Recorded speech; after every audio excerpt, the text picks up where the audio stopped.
and gender role expectations.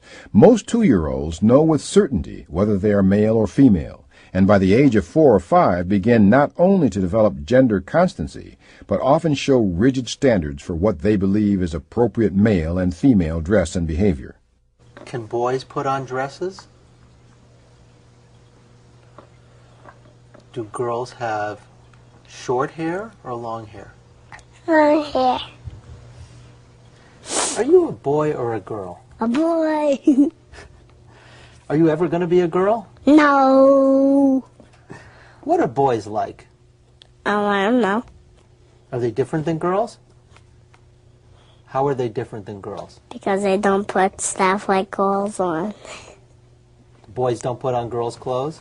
No. Can girls put on boys' clothes? No. Alexis, are you a boy or a girl? A girl. Are you ever going to be a boy? Mm-mm.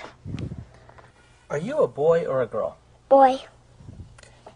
Are you ever going to be a girl? No. Boys are better than girls. Why? Because boys are stronger than the girls sometimes. What would happen if you put on a dress? All the girls and all the boys will laugh at me. That won't look like a boy, that won't look like a girl. Would it be okay? No way.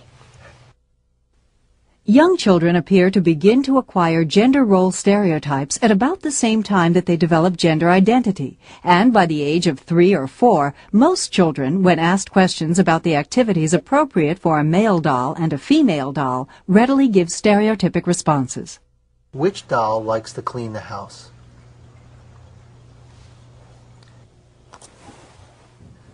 This one. Who takes care of the babies? This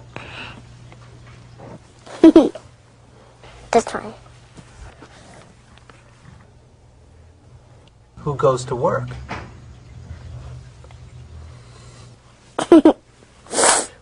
This one.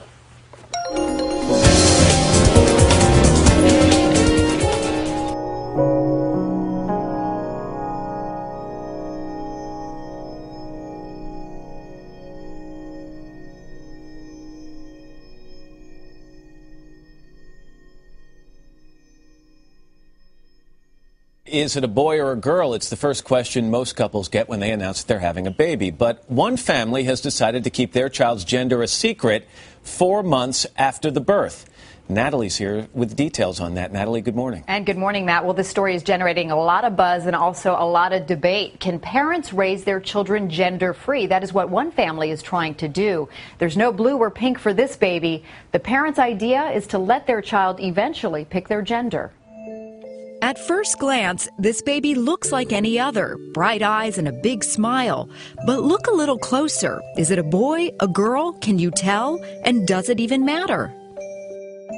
This Canadian couple doesn't think so. They've decided to raise their 4-month-old baby named Storm genderless, allowing the baby to choose its own gender orientation. The couple's story recently appeared in the Toronto Star and has caused an uproar among family researchers like Glenn Stanton. We have to understand that the discussion of gender is not just about body parts or what clothes we would choose for ourselves or the colors that we like. It is really about science, and science is telling us that there's a male and female brain. Kathy Witterick and her husband David Stalker are keeping baby Storm's gender a secret. They say the only people who know whether Storm is a boy or a girl are one family friend and Storm's older brothers, Jazz, 5, and Keo, 2. According to the Star, shortly after Storm's birth, the family sent out this email. We've decided not to share Storm's sex for now. A tribute to freedom and choice in place of limitation. A stand up to what the world could become in Storm's lifetime. A more progressive place? The parents want to opt into this kind of utopian idea that, oh, we can just let our child be free. Well, you know what? That is completely to misunderstand what it means to be human. But they're not the only parents publicly fighting traditional gender rules. Really quick. Okay. Cheryl Kilo Davis, author of the book My Princess Boy, allows her 5-year-old son Dyson to dress as he chooses, even if that means a tiara and tutu. Choosing their clothes and getting themselves dressed is a sense of empowerment. It's something that they can own, something that they can do. My son is very happy and healthy, and has fun doing what he's doing. He's not contagious. He's just a kid like any other kid. Raising children less traditionally based on gender has bloggers abuzz. Here's mommy blogger Ariel Stallings on offbeatmama.com. For me, the goal isn't to remove gender from the equation. It's to support my son making his own decisions about his identity.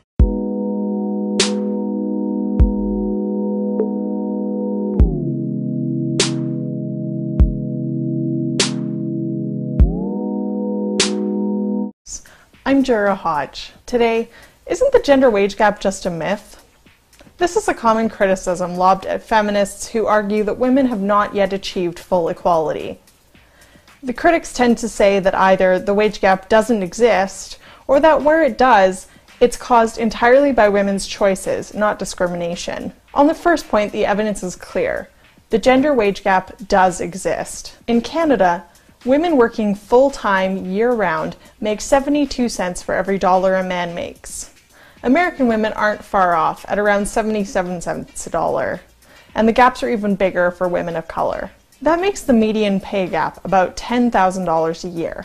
That's $400,000 over the course of a lifetime. But what about the second point? Aren't women just making choices that result in them making less, like taking more time off to care for kids, or avoiding more dangerous jobs that might provide a risk premium? It's true we live in a society where in nuclear families, women are generally the ones expected to make career sacrifices to take care of kids and aging relatives. Women who take time off in this way may experience what's called a motherhood penalty in terms of lifetime wage loss. But we don't see the same thing for men who take time off. There's no similar fatherhood penalty. So what kind of choice is this really? And even this can't account for the entire pay gap. For one, not all industrialized countries share the gap. The Conference Board of Canada gives us a C grade for wage equality, with our 28% gap. By contrast, Denmark's gap is only 9%. Second, the wage gap narrows but doesn't close even when accounting for full versus part-time work, educational level, and the sectors in which people are employed.